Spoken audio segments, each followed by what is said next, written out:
She has a very white face, very pale, a black lace dress. It looked like she was coming out of a movie, and she had very blue eyes. It was quite scary. So visually, it's very unusual. You think, who is this person? And the person who was with me also said, yes, it's true, she is weird. There is very loud music. And then a moment, my friend and I go to the bar next to this strange woman dressed in black. And I look in the reflection of the mirror in front. You know, the mirror of the bar, in front where are all the bottles of alcohol. And the barmaid is serving drinks. And I look and I say, oh shit. Where is she? She is next to me, there is a man. And there is her next to me, but there is a hole between the man and me. But she is not there. Vampires don't have a reflection in the mirror? So I didn't say it was a vampire. I just said there wasn't her reflection in the mirror.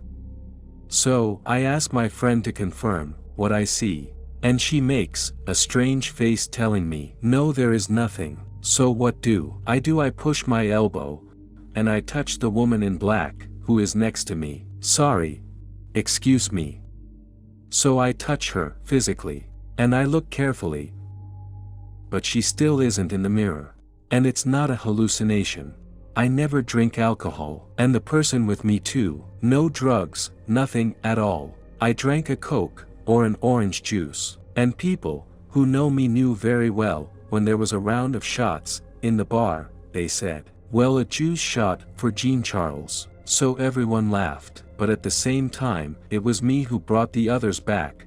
But no, I don't drink alcohol, so I was really aware of what I was seeing. The mysterious woman moves away, very far away, at a distance of 15 to 20 meters. The sound is really very, very loud, and I lean towards my friend, who is next to me, saying, did you see her teeth? And the light passed over her face.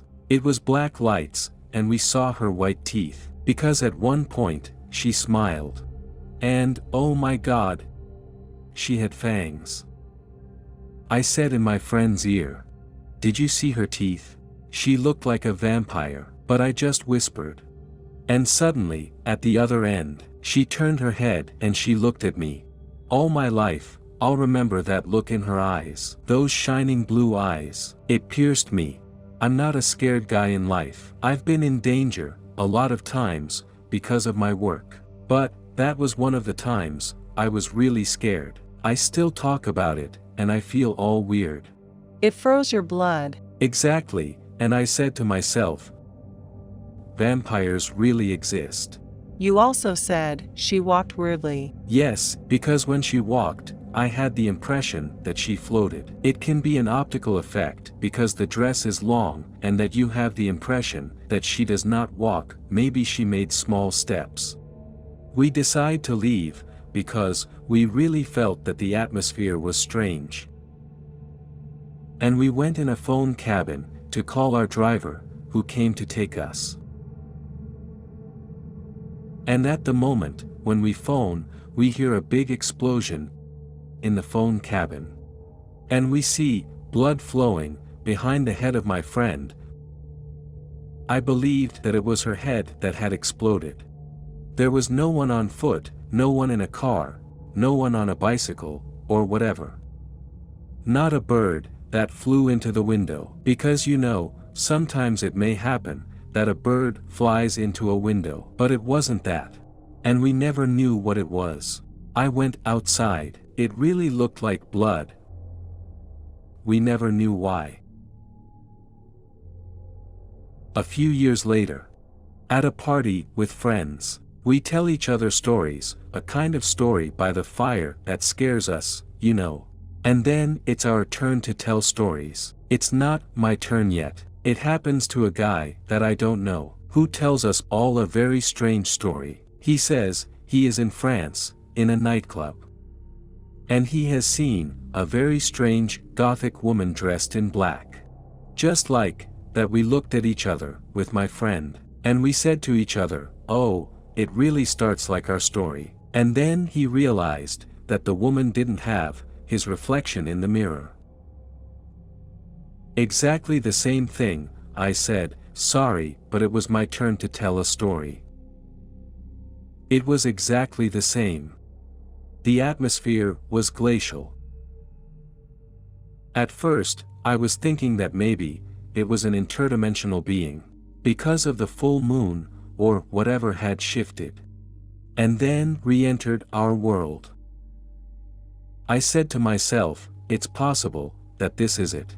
The fact that it seemed to be floating can also be explained by an optical effect. Because, I know very well that some people are going to say this. But no reflection, it's not an optical effect.